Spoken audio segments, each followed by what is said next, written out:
Hello दोस्तों, आज हम यूएस स्टॉक्स के बारे में देखेंगे। कौन-कौन से यूएस यूएस स्टॉक्स जो है अभी अच्छे वैल्यूएशन पे हैं और हम उसे परचेज़ कर सकते हैं। तो पहला नंबर जाता है सेल्सफोर्स। सेल्सफोर्स की अगर हम रिपोर्ट देखें एनुअल अगर हम देखें 2020 से 24 नाउ 2020 से 24 क्यों देख रहा हूँ क्योंकि इसका जो अगर हम ग्राफ देखेंगे 5 साल का, तो हम देखेंगे कि ये यहाँ पे था 2020 अगस्त के अराउंड यहाँ पे 17 अगस्त के अराउंड ये यहाँ पे था। तो यहाँ से इसने ये बनाया शोल्डर, फिर इसने बनाया हेड, फिर ये बोला फिर शोल्डर। तो ये इनवर्स हेड एंड शोल्डर हो चुका है जो हमने प्रीवियस वीडियोस में कवर किए थे। तो इसमें हम एक्सपेक्टेड रिटर्न्स हम लोग इतना देख सकते हैं, पकड़ लो कम से कम हम पकड़ सकते हैं कि 100 पॉइंट और बढ़ सकता है। तो अभी अगर 287 है तो 387 या 390 का टारगेट लेके चल सकते हैं इसका स्टॉक प्राइस का। तो अब हम इसका थोड़ा-सा रिपोर्ट देख लेते हैं। तो 2020 में जो इसका रिपोर्ट था, 20 में इसका सेल्स था 17 बिलियन एंड ये 24 तक जो रिपोर्ट दिख रहा है 34 बिलियन तक है, तो डबल हो चुका था इसका रेवेन्यू। और अगर हम इसका नेट इनकम देखें तो यहाँ से बहुत ज़्यादा बढ़ गया, 126 मिलियन था इसका नेट इनकम, यहाँ पे जाके 4.13 बिलियन है, जो कि 31st जनवरी 2024 तक। इसका अगर हम ईपीएस भी देखें तो ईपीएस भी ऑलमोस्ट बहुत ज़्यादा बढ़ गया, 0.14 से 4.26 बढ़ गया। तो ये अच्छी खासी प्रॉफिट मेकिंग कंपनी है, सब कुछ प्रॉफिट वगैरह कर रही है। अब हम देखें इसका अगर हम ईयरली को अगर क्वार्टरली देखें, अब क्वार्टरली अगर 2023 से भी देखें तो इसका रेवेन्यू 8, 8, 8 कांस्टेंट चल रहा है। यहाँ जाके इसका 9 हो गया है इस क्वार्टर में, जो कि जुलाई 31 जुलाई। और अगर हम इसका नेट इनकम देखें तो वो मिलियन से फिर बिलियन, बिलियन, बिलियन बढ़ते गया है। तो नेट इनकम भी अच्छा खासा बढ़ ही रहा है इसका, और वही ईपीएस भी अच्छा खासा चल रहा है इसका। तो इसका मतलब जो अभी एनुअली आने वाला है वो भी अच्छा खासा ही होगा। तो रिपोर्ट में ऐसे कुछ खराब नहीं है, और हम देखें तो पैटर्न भी बना चुका है। तो जो हमने डिस्कस किया 380 या 390 का टारगेट बनाएगा तो अच्छा खासा गेन हम यहाँ से भी कैप्चर कर सकते हैं। तो अब हम जाते हैं कुछ कुछ चाइनीज़ स्टॉक्स पे जो अच्छे खासे वैल्यूएशन पे हैं। तो हम अगर बायडू पे जाएँगे तो बायडू क्या है, एक अल्टरनेटिव है इसका गूगल का, जो चाइना में चलता है। जैसे अगर हम इसके बारे में अगर ज़्यादा जानें तो बायडू एक चाइनीज़ मल्टीनेशनल कंपनी है जो कि स्पेशलाइज़ करती है इंटरनेट सर्विसेज़, एआई वगैरह-वगैरह में। तो ये देख सकते हैं कि बायडू जो है अगेन ये एक एक एक काइंड ऑफ ब्राउज़र है, गूगल का अल्टरनेटिव है जो चाइना ने बनाया हुआ है। तो ये देख सकते हैं एक सर्च टूल बार है, और ये अल्टरनेटिव है जो चाइना ने बनाया हुआ है। तो अब हम इसके रिपोर्ट्स पे जाएँ तो अगेन सेम अगर हम एनुअल रिपोर्ट देखें इसका, तो 2017 से भी देख लें तो इसका जो रेवेन्यू है वो भी बढ़ता जा रहा है 11 बिलियन से 18 बिलियन, ऑलमोस्ट ऑलमोस्ट डबल हो गया। डबल तो नहीं, थोड़ा-सा 70% बोल सकते हैं। 17 से 23 तक मतलब 6 साल में।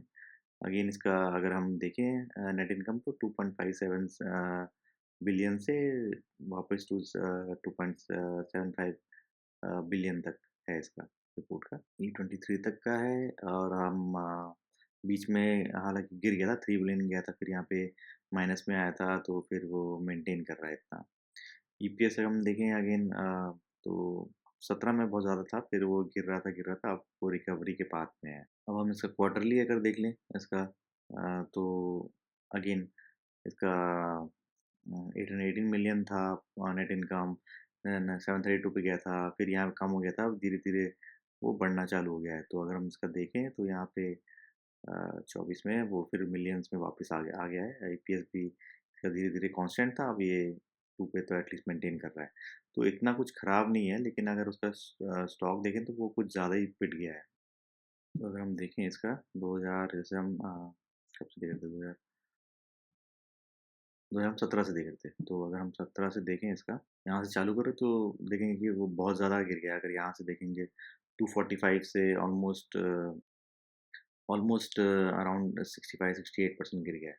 तो ये भी अच्छा खासा सिक्लिकल स्टॉक है, तो दोबारा हम देखेंगे तो वैसे भी ये रेंज मेंटेन कर रहा है। अगर ये इसका बेस है यहाँ पे, फिर वो सिक्लिकल जाके यहाँ टच कर देता है।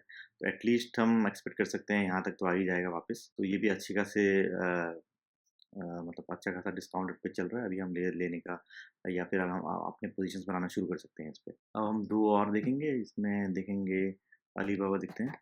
अलीबाबा खैर सबको पता है कि एक तरह का होलसेल है, चाइना का हर चीज़ वहाँ पे मिल जाता है, लोग वहाँ से लेकर फिर अपने-अपने अलग साइट्स में भी बेच देते हैं।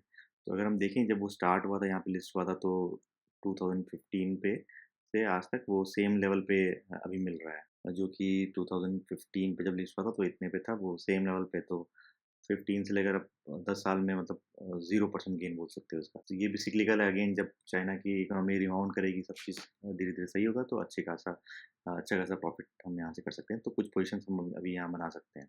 तो इसका हम बैलेंस शीट भी देख लेते हैं।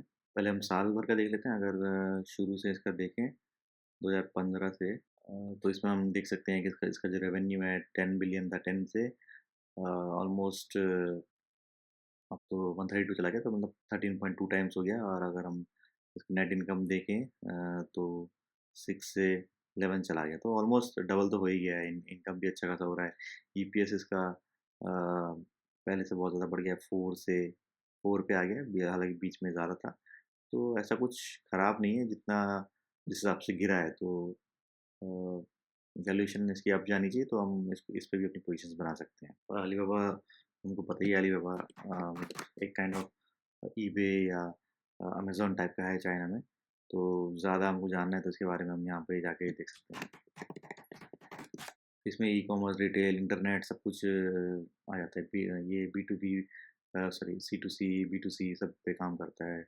अब हम जाके नेक्स्ट स्टॉक देखेंगे। अब नेक्स्ट स्टॉक है बीवाईडी। बीवाईडी अगेन एक इलेक्ट्रिक कार कंपनी है जो टेस्ला तक को कम्पीट करती है। तो अगेन बीवाईडी का भी अगर हम ये देखेंगे, बैलेंस शीट देखेंगे तो वही 14 बिलियन का रेवेन्यू हुआ था, अभी 84 हो गया, तो ऑलमोस्ट 6 टाइम्स हो गया है 6 ईयर्स में।